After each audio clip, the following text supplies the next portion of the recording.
Alright everyone, we have only been in the War Within for a handful of hours, and I just want to get out some of my first thoughts about everything that's going on. So right out of the gate, you get hit with the intro quest that has a slow build of intensity, something big is about to happen kind of feeling. You get that sense of urgency, and then it all just smacks you right in the face, and it unfolds so fast. The intro quest, we are starting there with the expansion with not just one major loss, but two major losses. This is going to be a spoiler if you have not played The War Within, but you might have heard some whispers of what's been happening. So, Dalaran and our daddy Khadgar is gone, just like that.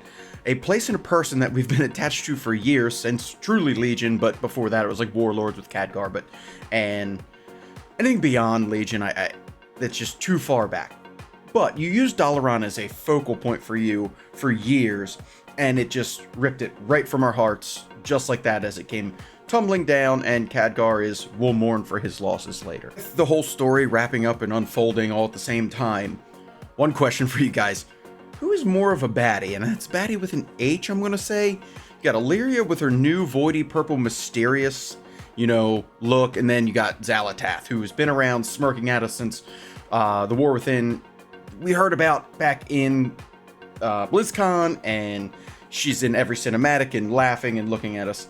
So just hop down to that comment area below and let me know who you think it is. Is Illyria your favorite at the time, or Xal'atath still holding strong and steady? So far, the questing has been fantastic. The story, the lack of being overrun by people.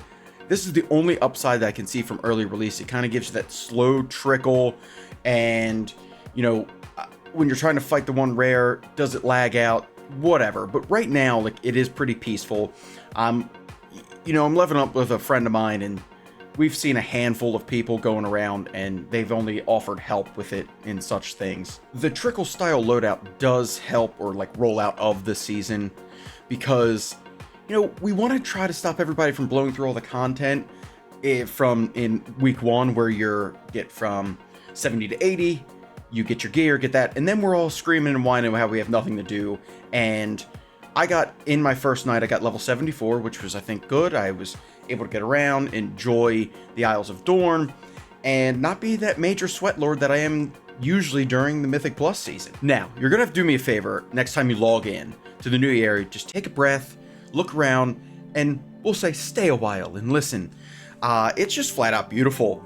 The music is stunning. Dornogal is gorgeous, hotspot of the Isle of Dorn. It's where the auction house is, all the profession trainers. So you're going to end up spending a lot of time there. And it's just the outdoor terrain coupled with that. It really adds to the wonder of all of what Azeroth is, and then where Blizzard's really taking World of Warcraft. And I know I might sound like a real estate agent for Azeroth, but please create a character and buy in, and then we can cross our fingers for player housing or something similar to it. If you guys have been with me, you know that skywriting / dragon flying is not, I'm not a huge advocate for it or really liking it, but I do enjoy it for movement and leveling purposes, because I'd rather take some flying than no flying to get us from point to point, because the terrain is kind of massive. It goes up and down. It's nice to have that right out the gate in the War Within. Although I do have one recommendation for everybody: just stay away from any and all trees, even the tiniest little baby trees. That will stop you mid-flight with no second thought. Happened to me all night long, and I know it'll still continue to happen, because when you're trying to weave in and out and you find those cool little spots to slip into, nah, that ain't happening. Them branches are going to tell you otherwise. The revamped minimap, that if you hit your M button, that's what at least mine's hotkeyed to, it opens up.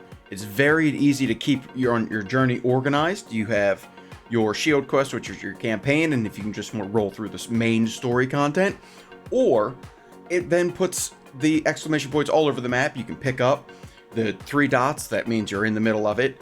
And, it's just I'm going to say the thing that keeps you just on task. And if you want to miss all the side and small moments, feel free. And then you're like me, who wants to do every little quest and complete the achievements, because it's going to become something that we need to do all that for something in the long run.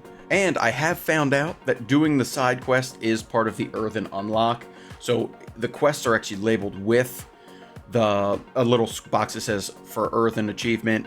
So I'm really working towards that. I didn't think I'd be all keen for the Earthen, but it's they're leading up to be something pretty cool. They're pretty wild looking. I do like the robotic sound of their voices. They've give characteristics to each of them that you want to know and love and appreciate. So I'm ready to make one. They could be everything of the main classes, besides like Evoker and all, you know, the main Demon Hunter. I don't think they can be Death Knights because they weren't there for the Fourth War. That was what opened up everyone else to be a Death Knight. I just want to make a quick public services announcement. As you fly around the Isles and you see that the rare foes just strolling about, some little guy, you know, they range from your current level to all the way up to level 80. I said, but please take caution because, wow. They are the level 80s. If you don't plan correctly, they will smack you right into a graveyard. I even had my friend with me as we were leveling, although he was hitting like a wet noodle, so that could have been part of the factor. But nonetheless, we had to strategize, use your cooldowns, so you just be careful when you take one on. They can be done, but you have to strategize. And I play Survival Hunter, so I had my pet. He had to die routinely. I turtled, revived him.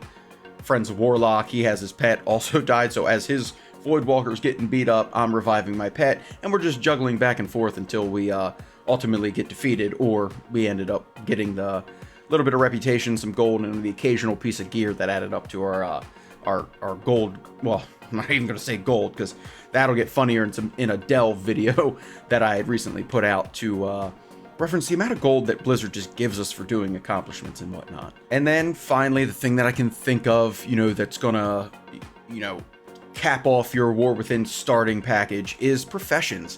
It's very similar to Dragonflight, but I personally am approaching it a little bit differently and focusing on, you know, them right from the beginning. I would recommend for everybody to do the same. Grab the ones you want to do. I chose skinning and leatherworking, you know, to fill my class fantasy of a hunter.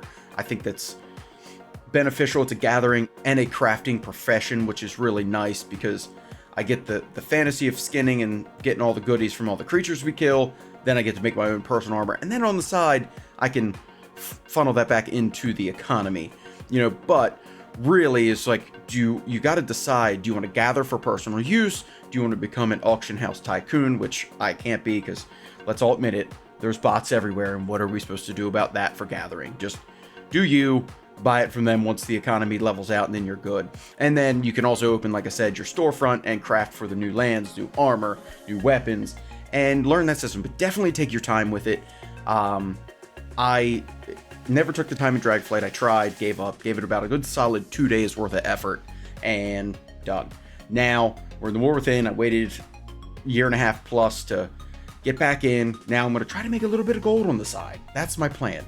Fingers crossed that that's going to happen. And that's it, guys, for my first impressions. I want you to let me know in the comments below what you're liking about it, or even what you're kind of disliking and or hating. And thanks for watching, and I'll catch you on my next War Within installment. I'll see ya.